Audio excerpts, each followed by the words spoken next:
quoi va ressembler le monde dans les années qui viennent. La CIA a étudié la question et Alain Frachon aussi. Le voici.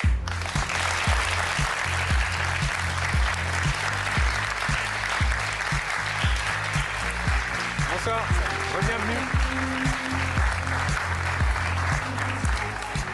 Bonsoir Alain Frachon, bienvenue sur le plateau de Quotidien. Voici une partie de l'équipe. Bonsoir Jean-Michel. Je rappelle que vous êtes éditorialiste au Monde, ancien correspondant à Washington et à Jérusalem. On va parler des États-Unis, des images d'émeutes et de manifs qui nous parviennent de Los Angeles, de New York, de Chicago ou encore d'Austin. Mais d'abord, ce rapport, Le Monde à venir, vu par la CIA, c'est chez Équateur Documents. Vous le préfacez et vous le résumez ainsi, 2 points, ouvrez les guillemets, ciel couvert, orage menaçant. C'est pas la collection Harlequin. Non. Clairement non. C'est pas une blouette. Tous les ans, les services de renseignement américains font ce rapport. Oui. Ils le remettent aux élus avant que les élus ne votent le budget des services de renseignement pour savoir comment les services de renseignement américains voient les dangers qui pèsent sur les États-Unis. Pas forcément des dangers existentiels, mais les dangers qui pèsent sur la prépondérance mondiale des États-Unis. Alors à l'intérieur, c'est le FBI avec le narcotrafic et d'autres dangers endogènes ou intérieurs. Et puis à l'extérieur, c'est un grand panorama stratégique pour étudiants en géopolitique, le dossier nucléaire iranien, la montée de la Chine, la montée militaire de la Chine, considérée comme le principal adversaire militaire des États-Unis, bien sûr la Russie, l'avenir de Vladimir Poutine, aucun danger selon la CIA, personne, il n'y a aucune alternative concevable en ce moment à Moscou, la guerre avec l'Ukraine, où est-ce qu'on en est, est-ce qu'on va amorcer une négociation, est-ce qu'on ne va pas amorcer une négociation, etc. Donc c'est les points chauds vus par les services de renseignement. Pour le président. Pour le président et pour les élus, pour les sénateurs et pour le Congrès. C'est pas écrit en jargon de spécialistes, c'est écrit pour des députés fatigués et des sénateurs âgés. Donc on leur explique. Oui, c'est des petites fiches en fait, c'est des notes, c'est des petites fiches, regardez. Absolument. C'est une série de dossiers sur les grands points chauds du monde, tels que les voient les services de renseignement américains. C'est intelligent de faire ça. Nous, on ne fait pas ça. Non, on ne fait pas ça, nous. Nous, on fait des livres sur la défense. En tout cas, le public. On fait des livres tous les 5 ans, mais on ne fait pas ce genre de rapport. Les dangers qui pèsent sur la France, intérieur et extérieur, vus par nos services de renseignement. Pas ou pas encore. Pourquoi il le publie d'ailleurs ? Pourquoi il le publie pour le grand public ? Il le publie parce que c'est suivi par un débat au Congrès. Après, tous les chefs des services de renseignement viennent, ils sont alignés comme ça en brochette devant les commissions du Sénat et de la Chambre des représentants, ils défendent leur budget et ils défendent leurs analyses. Ce n'est pas des informations secrètes, si vous voulez. Ce sont des analyses. Qu'est-ce qui se passe à Moscou? Qu'est-ce qui se passe au Kremlin? Qu'est-ce qui se passe à Kiev, en Ukraine? Qu'est-ce qui se passe à Téhéran? Comment va la négociation? Comment elle ne va pas? Etc. C'est ça, c'est analytique, si vous voulez, sans être catastrophiste, mais vous pouvez penser qu'il y a certains dangers qui surestiment. C'est arrivé. Alors, rien de nouveau sous le ciel couvert. Le plus grand danger, c'est la Chine. Et cette question, à quel moment elle va attaquer Taïwan ? Alors cette question, c'est un peu au bar, le pari au bar du Congrès ou au bar du Pentagone. Alors c'est 27, non, c'est 34. À coup sûr, c'est avant 1949, avant 2049. Certains disent cet été. Certains disent cet été. Bon, on a déjà vécu tout ça. On n'en sait rien. Un dialogue au plus haut niveau s'amorce en ce moment entre Trump et Xi Jinping, entre les deux.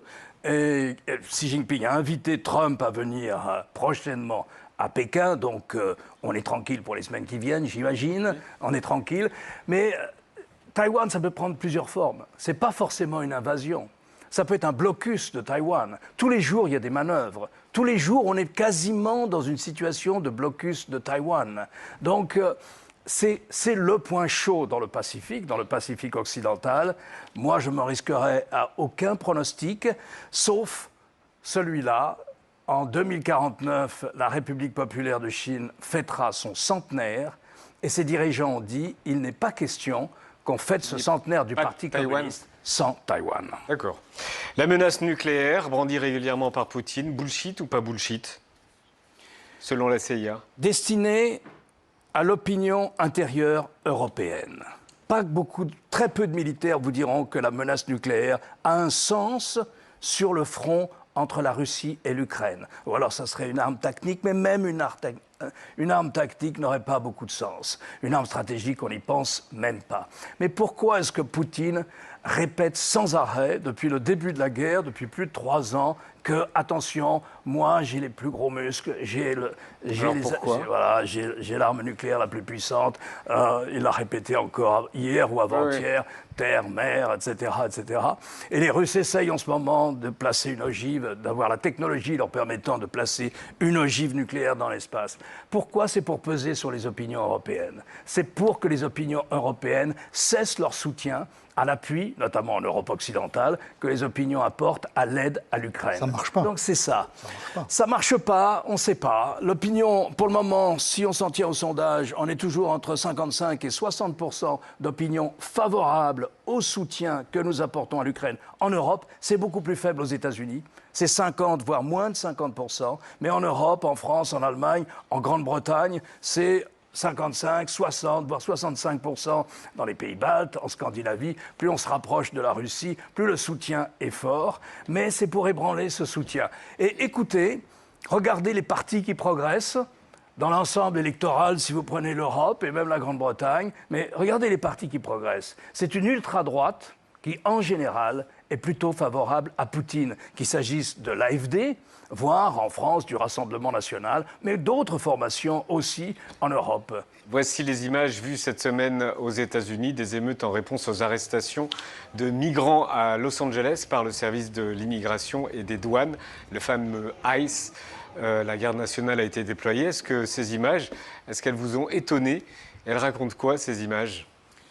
Il faut comprendre la situation. Cette police de Trump n'arrive pas à obtenir les expulsions massives d'immigrés illégaux. Il faut savoir qu'aux États-Unis, il y a 11, 12 ou 13 millions d'immigrés illégaux. Pour la plupart, ils sont là depuis très longtemps. Ils travaillent. La moitié d'entre eux payent des impôts. Ils ont des enfants qui ont le droit du sol, c'est-à-dire qui ont la nationalité américaine. Ils peuvent être mariés à des Américaines aussi.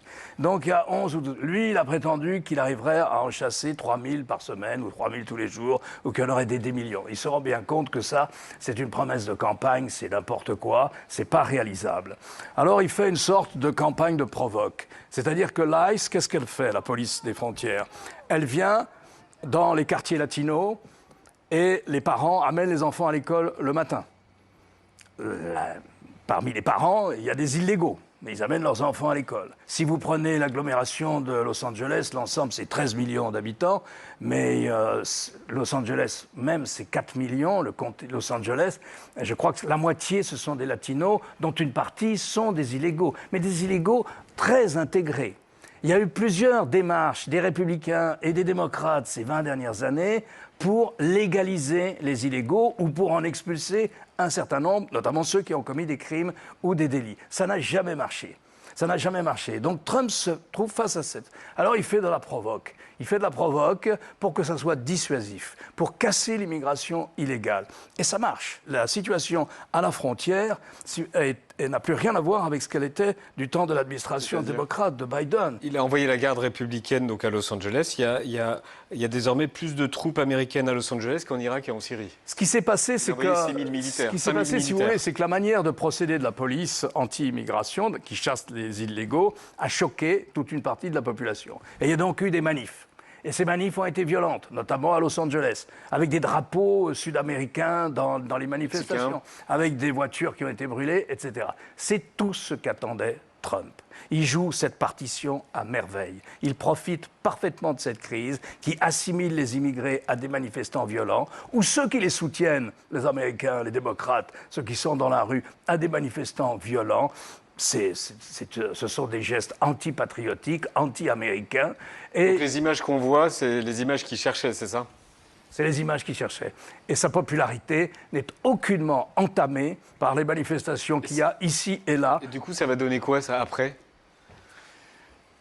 On voit que ça commence à s'étendre. Ça va se calmer. En sous-texte, il y a le problème posé aux démocrates. Pour le moment, ils sont plutôt perdants tant qu'il y a de la violence dans les manifestations. Elle profite à Trump. Trump n'attend qu'une chose, c'est de dire « nous sommes dans une situation d'insurrection ». Et si on est dans une situation d'insurrection, je peux déployer l'armée de réserve, la garde nationale, dans les grandes villes et montrer que j'ai du muscle, qu'avec moi on respecte, que la sécurité est là, que les immigrés n'ont plus qu'à se cacher, enfin les illégaux, etc. Sauf que les démocrates, qui pour le moment n'opposent rien à Trump, ou très peu, n'ont pas de figure. Sauf que là, il y a quand même la figure du gouverneur. De Californie. De Californie, Gavin Newsom, qui est un candidat potentiel pour la prochaine élection présidentielle, qui est un homme du centre, qui a fait un grand discours hier contre la violence, contre ce type de manifestation, mais pour dire attention, ça fait 5 mois que Trump est à la Maison-Blanche, et ça fait 5 mois qu'il dégrade la démocratie américaine. Et donc est apparue quand même une figure démocrate pour la première fois depuis que Trump maltraite la démocratie américaine depuis le 20 janvier.